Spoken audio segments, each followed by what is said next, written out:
À Paris, les républicains demandent la déchéance de l'Empire et la foule prend d'assaut le palais Bourbon.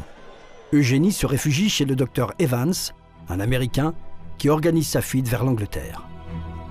Pendant ce temps, à l'hôtel de ville, Léon Gambetta, Jules Favre et Jules Ferry proclament la République et constituent un gouvernement provisoire de défense nationale qui ordonne au peuple français de résister contre l'armée prussienne.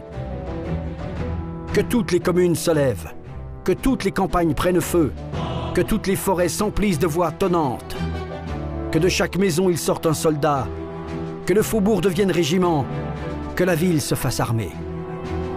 Les Prussiens sont 800 000, vous êtes 40 millions d'hommes.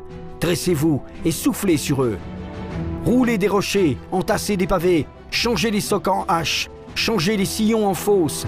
Combattez avec tout ce qui vous tombe sous la main, prenez les pierres de notre terre sacrée, lapidez les envahisseurs avec les ossements de notre mère la France.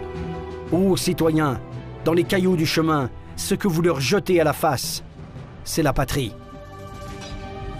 Extrait de l'appel à la résistance lancé en 1871 contre l'armée prussienne par Victor Hugo.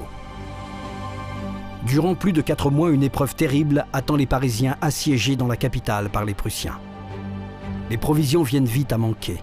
Il ne reste que les rats et les chevaux de la cavalerie à se mettre sous la dent. Même les animaux du zoo de Vincennes se retrouvent sur les tables des restaurants.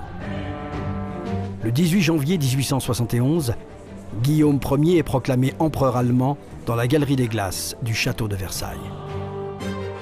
Le traité de Francfort, signé le 10 mai, met officiellement fin à la guerre, oblige la France à céder l'Alsace-Lorraine et à payer une indemnité de guerre s'élevant à 5 milliards de francs or. Le peuple français se sent humilié, alors qu'Antière veut désarmer Paris après avoir signé l'armistice avec Bismarck et mis en place son gouvernement. Un nouveau soulèvement gronde. La Commune de Paris durera 2 mois et s'achèvera dans un bain de sang, avant qu'Adolphe Thiers ne devienne le premier président de la Troisième République française.